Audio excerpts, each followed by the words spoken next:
तो आज हम इसके आगे करेंगे, दैट इज़ ये 7th में था हमारा इलेक्ट्रिसिटी वाला, तो 8th में भी है। तो आगे हम यहाँ से स्टार्ट करेंगे। इलेक्ट्रिक करंट का जो फ्लो है वो इलेक्ट्रॉन्स की वजह से होता है। इलेक्ट्रिक करंट किस लिए फ्लो होती है? क्योंकि जो वहाँ पे है इलेक्ट्रॉन्स का फ्लो हो रहा है, मूवमेंट हो रही है इलेक्ट्रॉन की। तो इलेक्ट्रिक करंट आपके पास फॉर्मूला होता है चार्ज अपॉन टाइम। कितने टाइम में कितना चार्ज हो रहा है, that is the electric current. और इलेक्ट्रिक करंट को मेयर करने के लिए जो फॉर्मूला होता है एम्पेयर, इसको ए से डिनोट करते हैं, ठीक है, ए से डिनोट करते हैं। और एमीटर डिवाइस होता है जिससे इलेक्ट्रिक करंट को मेजर किया जाता है कि कितनी इलेक्ट्रिक करंट आ रही है। ओम्स लॉ ऑलरेडी आपको पता होगा। ओम्स लॉ क्या होता है? V is directly proportional to I। B is the potential difference, I is the current, ठीक है। तो जब इस प्रोपोर्शनलिटी कांस्टेंट को हटाते हैं तो R आ जाता है constant of proportionality, that is resistance. तो B इक्वल टू IR। अब रेजिस्टेंस क्या होता है? जो करंट के फ्लो को अपोज करता है, ठीक है, रोकता है। देन आपने ये फॉर्मूला देखा होगा, resistance is equal to rho l upon a. Rho is the resistivity, l is the length of the wire, a is the area of cross section, ठीक है। अब लेंथ ज़्यादा होगी वायर की तो रेजिस्टेंस भी ज़्यादा होगा, ठीक है।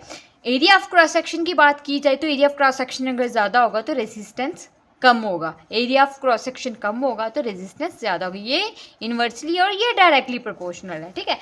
तो नेक्स्ट है कि अगर हम रेजिस्टर्स को सीरीज में लगाते हैं तब आपके पास वोल्टेज वगैरह या करंट क्या होती है।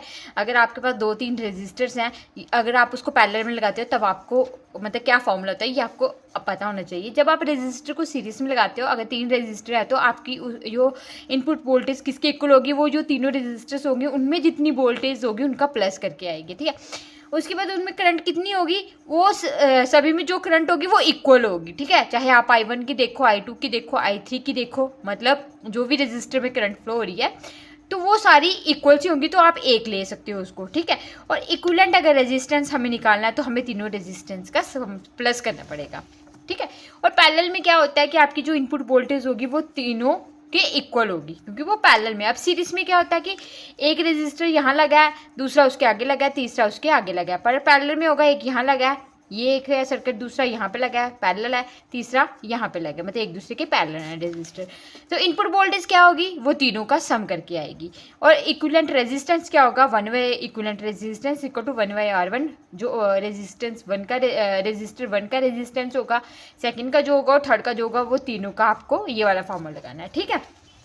नेक्स्ट है heating effect of electric current. अब आपको पता होना चाहिए कि जब इलेक्ट्रिक करंट फ्लो होती है तो वहाँ पे हीटिंग इफेक्ट भी होता ही होता है।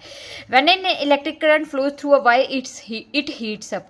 क्या होता है? जब भी किसी सर्किट में जो है किसी भी वायर में इलेक्ट्रिक करंट का मूवमेंट हो रहा है, फ्लो हो रहा है, इलेक्ट्रॉन्स का मूवमेंट हो रहा है, तो वहाँ पे हीट होता है, हीट होती है। आप देखते हो यहाँ पे भी इलेक्ट्रिक का काम, इलेक्ट्रिक सर्किट होगा यहाँ पे, वहाँ पे देखोगे आसपास थोड़े से ना से गर्म सा फील होता है, ठीक है।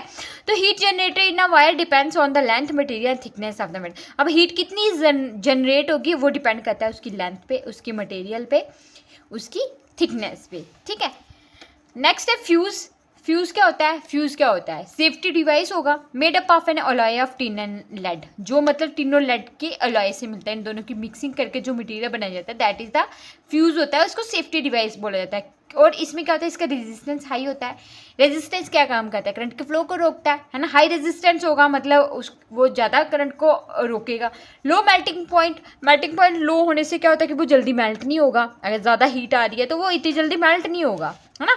The wire behave like a magnet when electric current flows through it. और जो वायर होती है वो एज अ मैग्नेट भी एक्ट करती है क्योंकि वहाँ पे मैग्नेटिक फील्ड भी प्रोड्यूस होती है, आपने ऑलरेडी पढ़ा हुआ है।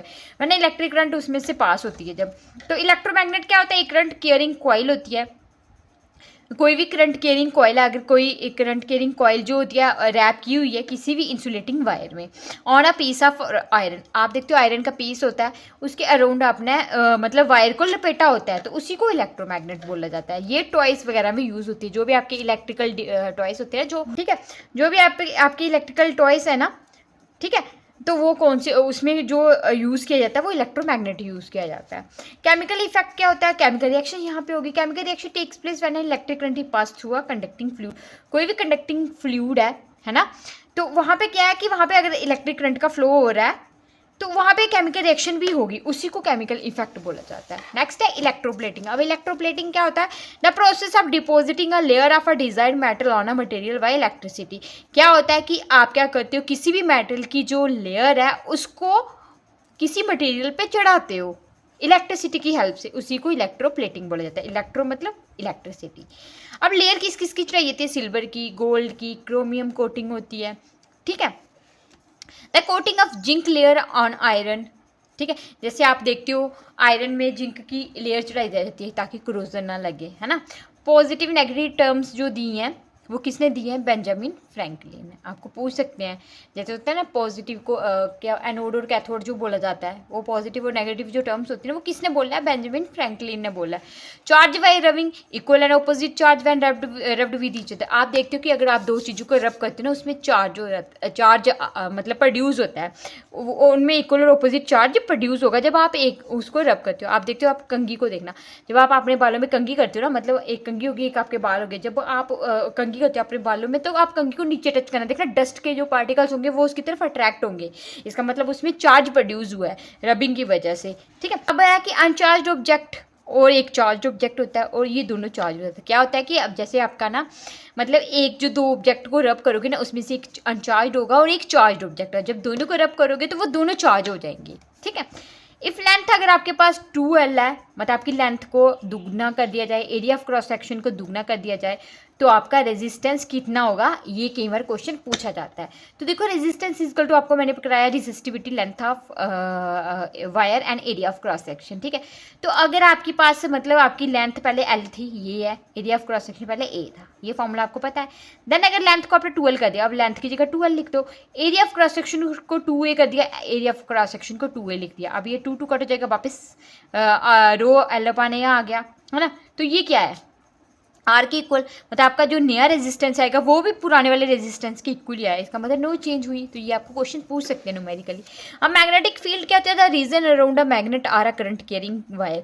कोई भी रीजन जो होगा, जो भी मैग्नेट है, मैग्नेट के अराउंड क्या होती है? Magnetic field. या फिर जहाँ पे करंट फ्लो हो रही है, जिस वायर में करंट कैरी हो रही है, तो उसमें भी क्या होगा? मैग्नेटिक फील्ड होगा। Magnetic effect of electric current क्या होता है? When electric current flows through a conductor like a wire it produces a magnetic field, है ना। जब इलेक्ट्रिक करंट किसी मैग्नेट से सॉरी कंडक्टर से या किसी वायर से पास होती है तो उस वो क्या प्रोड्यूस करते हैं? मैग्नेटिक फील्ड प्रोड्यूस करती है। इसी फिनोमिना को magnetic effect of electric current बोला जाता है। और magnetic field disappear when current stops. और मैग्नेटिक फील्ड डिसअपेयर हो जाती है अगर आप करंट मतलब वहाँ पे मूवमेंट नहीं हो रहा, करंट नहीं फ्लो हो रही है, तो वहाँ पे मैग्नेटिक फील्ड नहीं होती है, ठीक है। एक current carrying coil that behaves as a magnet is called electromagnet. वो करंट कैरिंग कॉइल जो मतलब बिहेव करी है एज अ मैग्नेट, उसको इलेक्ट्रोमैग्नेट बोला जाता है। अब a single cell provide only a small amount of current. Obvious है कि सिंगल सेल जो होगा small amount of current produce करता है, so magnetic field is weak, वहाँ पे मैग्नेटिक फील्ड वीक होगी। बट यहाँ पे बड़े सारे सेल जोड़े जाते हैं, वहाँ पे maximum amount of current produce होता है, large amount of current produce होता है, और वहाँ पे मैग्नेटिक फील्ड भी स्ट्रॉन्ग होगी। आप देखते हो कि सिंगल सेल आप टॉर्च में डालते हो, आपको करंट थोड़ा ना बचती है टॉर्च से, क्योंकि उसमें इतना अमाउंट ऑफ करंट नहीं है। बट अगर आप बड़ी वाली बैटरी की बात करो, इन्वर्टर की, आप उसको टच करते हो नहीं, क्योंकि उसमें करंट होती है ना। तो मैग्नेटिक फील्ड वहाँ पे स्ट्रांग होती है और करंट भी ज़्यादा होती है जहाँ पे larger number amount of cell होती है, क्योंकि बैटरी में एक सेल नहीं होता और नंबर ऑफ सेल्स पड़े होते हैं। तो ये बैटरी क्या होता है? लार्ज करंट प्रोड्यूस करती है, स्ट्रांग मैग्नेटिक फील्ड होती है। यही मैंने आपको एग्जांपल समझाई। निक्रोमिक वायर है, feels warm when current pass through it. एक निक्रोम की जो वायर होती है वो गर्म फील होती है, मतलब गर्म हो जाती है जब उसमें से करंट पास होती है। When electric current flow it faces some opposition और रेजिस्टेंस टू इट्स फ्लो। क्या होता है? जब उसमें से इलेक्ट्रिक करंट फ्लो होती है तो वो क्या करता है? ऑपोजिशन या रेजिस्टेंस आता है उसके फ्लो में। रेजिस्टेंस क्या होता है? करंट के फ्लो को रोकना, मतलब वो वहाँ पे इलेक्ट्रिक करंट के फ्लो के लिए एक रेजिस्टेंस आ जाता है। तो निक्रोम में जो रेजिस्टेंस फ्लो होता है वो ज़्यादा होता है एज कंपेरिजन टू कॉपर, ठीक है। This resistance causes some of the electrical energy to be converted into heat energy. यही रेजिस्टेंस जो मतलब उस करंट को फ्लो होने से रोकता है ना, तो वही जो है हीट एनर्जी में कन्वर्ट होता है। This effect is known as, इसी को heating effect of electric current बोला जाता है। इलेक्ट्रिक आयरन हो गए, जैसे हेयर ड्रायर हो गए, हीटर हो गए, रॉड्स हो गए, रूम हीटर हो गए, केटल हो गई, ये सभी में क्या होता है, heating effect of electric current होता है। आप कभी केटल में पानी गर्म करते हो, आप उसके आसपास हाथ लगाना है, आप मतलब आसपास ना उसके हाथ घुमाना है, ऐसे लगेगा, मतलब टच नहीं करना, उसके आसपास जो भी सराउंडिंग है लगाना, वहाँ पे ना ऐसे लगेगा कि गर्म है चीज़, क्योंकि वहाँ पे हीट एनर्जी का फ्लो हो रहा है, वही होता है heating effect of electric current. तो आपका जो रूम हीटर लगाया होता है, आपका रूम पूरा गर्म हो जाता है, क्यों? क्योंकि उसमें से हीट निकल रही है ना। तो वो heating effect of electric current की वजह से हो रहा है। A cellular battery generate electric current because of chemical reaction taking. अब ये चीज़ याद रखना है, सेलुलर बैटरी में इलेक्ट्रिक करंट क्यों प्रोड्यूस होती है, क्योंकि उसमें केमिकल रिएक्शन हो रही है। पीछे आपने पढ़ा ना केमिकल रिएक्शन हो रही है, ये वाला, क्योंकि उसमें केमिकल जो कंडक्टिंग फ्लूइड है वहाँ पे क्या हो रहा है, इलेक्ट्रिक करंट फ्लो हो रही है, तो वहाँ पे केमिकल रिएक्शन हो रही है, तो उसी को केमिकल इफेक्ट बोल रहा है, और यही बोला है कि केमिकल रिएक्शन होगी तभी इलेक्ट्रिक करंट का फ्लो होगा। तो this is all about your lesson number, कौन सा है ये लेसन नंबर, ये तो हो गया हमारा 3, लेसन नंबर 4 आपका क्लास 8 का इलेक्ट्रिसिटी। ठीक है, तो चलो मिलते हैं नेक्स्ट वीडियो में। Till then bye bye, take care. अगर आपकी कोई क्वेरी होगी या कुछ भी डाउट होगा तो प्लीज़ आप मुझे बिना हेजिटेशन के पूछ सकते हो, मैं पूरी कोशिश करूँगी आपको उसका रिप्लाई देने का। और don't worry about your syllabus, वो मेरी रिस्पॉन्सिबिलिटी है, वो मुझे स्ट्रेस होना चाहिए, मुझे टेंशन होना चाहिए कि मुझे कंप्लीट करना है। आपको कंप्लीट करा रही हूँ बट मुझे भी साथ में करना है। ठीक है, चलो ठीक है, फिर मिलते हैं नेक्स्ट वीडियो में। Till then bye bye, take care.